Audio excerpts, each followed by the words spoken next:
अस्सलाम वालेकुम। आज मैं आपके साथ कुछ मेडिसिन्स के बारे में डिस्कस करूंगी जो मोस्टली हम क्लिनिक में जो है वो यूज़ करते हैं। एज़ अ मेडिकल स्टूडेंट आपको उन मेडिसिन्स के बारे में पता होना चाहिए। सबसे पहले मैं आपको जो है उनके यूजेस के बारे में बताऊंगी, देन मैं उसके साइड इफ़ेक्ट्स के बारे में बताऊंगी आपको। देन आपको ये भी बताऊंगी कि प्रेगनेंसी में और ब्रेस्ट फीडिंग में जो है वो हम मेडिसिन यूज़ कर सकते हैं कि नहीं कर सकते। सबसे पहले सेलबैक्स की हम बात कर लेते हैं। ये मेडिसिन जो है ये हम मोस्टली पेन को रिड्यूस करने के लिए यूज़ करते हैं। कौन सी पेन को? स्पेसिफ़िकली जॉइंट्स की पेन को। अगर आपको नी में पेन है, आपको जो है वो किसी भी जॉइंट में पेन है, एंकल जॉइंट हो गया, नी जॉइंट हो गया, एल्बो जॉइंट हो गया, या फिर फिंगर्स के जो जॉइंट्स हैं उनमें पेन होती है, लाइक ओस्टियो आर्थराइटिस है, आपको रेहमेटॉइड आर्थराइटिस है, तो इन कंडीशन में जो है हम ये मेडिसिन यूज़ करते हैं। 100 mg की जो मेडिसिन है वो जो है वो दी जाती है पेशेंट को। उसके अलावा जो है मेंस्ट्रुअल साइकिल के लिए जो है हम यूज़ करते हैं, लाइक जो पीरियड्स होते हैं मंथली, मोस्टली फीमेल्स को क्या होता है कि जब भी पीरियड स्टार्ट होते हैं ना तो उनको बहुत ज़्यादा पेन स्टार्ट हो जाती है। तो उस पेन को रिड्यूस करने के लिए, उस पेन से रिलीफ के लिए जो है सेलबैक्स मेडिसिन जो है वो यूज़ की जाती है। एक बात आपने जहन में रखनी है, अगर आपको हार्ट का इशू है या फिर आपको लीवर का इशू है तो आपने कोई भी मेडिसिन यूज़ करने से पहले अपने डॉक्टर से मशवरा लाजमी करना है। अगर तो आपको ये इश्यूज़ नहीं है लिवर से रिलेटेड या फिर हार्ट से रिलेटेड तो आप ये मेडिसिन यूज़ कर सकते हैं, लेकिन अगर आपको कोई भी ऐसे इश्यूज़ हैं तो आपने सबसे पहले अपने डॉक्टर से जो है वो मशवरा करना है, देन आपने जो है ये मेडिसिन यूज़ करनी है। साइड इफ़ेक्ट्स की अगर हम इसकी बात करें तो साइड इफ़ेक्ट्स में जो है इसके आ जाता है कि डायरिया हो सकता है, आपको स्वेलिंग हो सकती है, हाथ और पाँव जो है वो सूजन आ सकती है, लेकिन आपने फ़िक्र नहीं करनी। जैसे ही ये मेडिसिन जो है इसका यूज़ आप छोड़ेंगे तो वो स्वेलिंग खुद ब खुद ख़त्म हो जाएगी।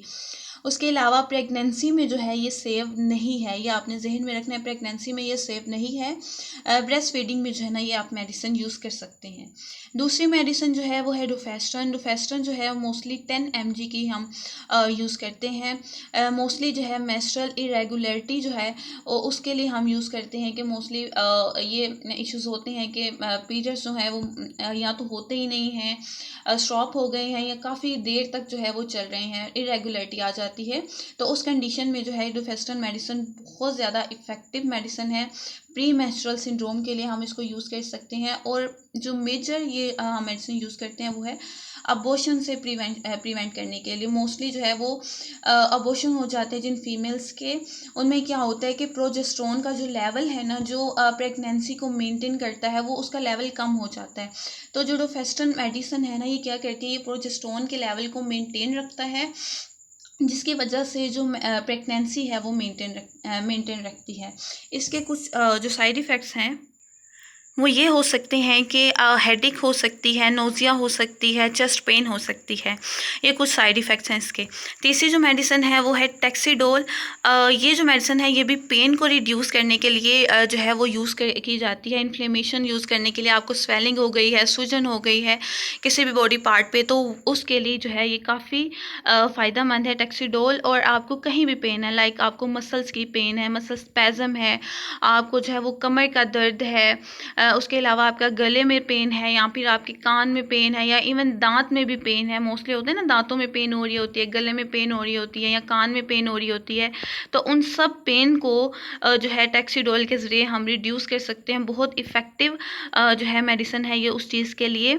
और प्लस इसके जो साइड इफ़ेक्ट्स हैं वो जो है वॉमिटिंग हो सकती है, आपको नोज़िया हो सकता है, पेट में जो है वो दर्द हो सकती है। उसके अलावा जो है वो गला खुश्क हो सकता है। आपने परेशान नहीं होना, जब जैसे ही जो है मेडिसिन का यूज़ आप ख़त्म करेंगे ये जो साइड इफ़ेक्ट्स हैं वो भी साथ सबसाइड हो जाएंगे। और प्रेगनेंसी में जो है ये अनसेफ़ है, आल्सो जो है वो ब्रेस्ट फीडिंग में भी ये अनसेफ़ है।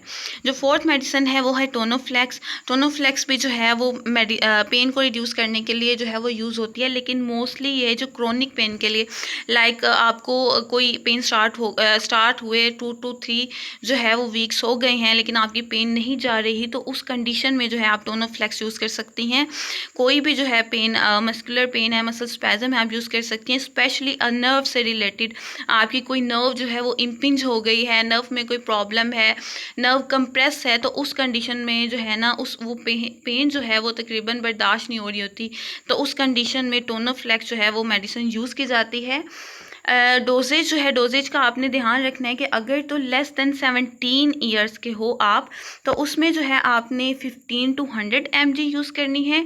और अगर आपकी एज जो है वो 18 से ऑनवर्ड है, तो आपने 100 mg जो टैबलेट है टोनोफ्लेक्स की वो यूज़ करनी है। अगर आपको डिप्रेशन है, रिस्पायरेटरी डिप्रेशन है, तो फिर जो है आपने ये मेडिसिन यूज़ नहीं करनी, ये कॉन्ट्रा इंडिकेटेड है और प्रेगनेंसी में भी ये अनसेफ है, लेकिन ब्रेस्ट फीडिंग में जो है ये आप यूज़ कर सकते हैं। साइड इफ़ेक्ट्स की अगर हम बात करें, तो साइड इफ़ेक्ट्स में इसमें जो ऐसे हो सकता है कि आपको बहुत ज़्यादा नींद आ सकती है, वॉमिटिंग हो सकती है, तो ये कुछ इसके साइड इफ़ेक्ट्स हैं।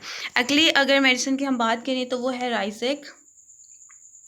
रेज़ेक जो है ये 20 mg के हम यूज़ करते हैं। मोस्टली जो है ये जो स्टमक में गैस हो जाती है उसको रिड्यूस करने के लिए ये यूज़ की जाती है और बहुत ही इफ़ेक्टिव मेडिसिन है।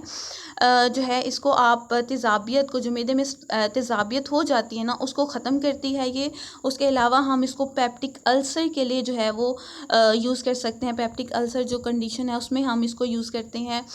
इसके साइड इफ़ेक्ट्स की अगर हम बात करें तो ये मोशन लग सकते हैं, पेट में दर्द हो सकती है, मुंह जो है वो खुश्क सा आपको फ़ील होगा कि मेरा मुंह जो है वो खुश्क सा है। तो ये कुछ साइड इफ़ेक्ट्स हैं। प्रेगनेंसी में जो है ये अनसेफ़ है, ब्रेस्ट फीडिंग में जो है ना आप इसको ले सकते हैं। उसके अलावा ओमेगा है मेडिसिन नेक्स्ट, ये भी स्टमक से रिलेटेड है। स्टमक में अगर बहुत ज़्यादा अगर एसिड है तो उसको ये रिड्यूस करती है, बहुत ज़्यादा इफ़ेक्टिव है। उस कंडीशन में आपने इसको खाने से 1 घंटे पहले लेना है इस मेडिसिन को। स्टमक में अगर आपको पेन हो रही है, गैस है, कोई भी कंडीशन है स्टमक से रिलेटेड, तो आप इसको यूज़ कर सकते हैं। खाने से 1 घंटे पहले आपने इसको लेना है। उसके बाद जो है इसके साइड इफ़ेक्ट्स की अगर हम बात करें तो ये हेडेक हो सकती है इसको लेने के बाद। प्रेगनेंसी में जो है ये अनसेफ़ है और ब्रेस्ट फीडिंग में भी जो है ये प्रेफर नहीं की जाती मेडिसिन।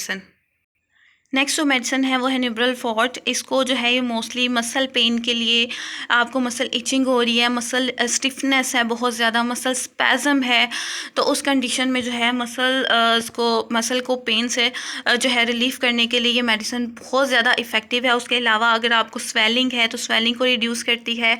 स्पाइनल कॉर्ड इंजरी है तो स्पाइनल कॉर्ड इंजरी में जो है ये हम मेडिसिन यूज़ करते हैं।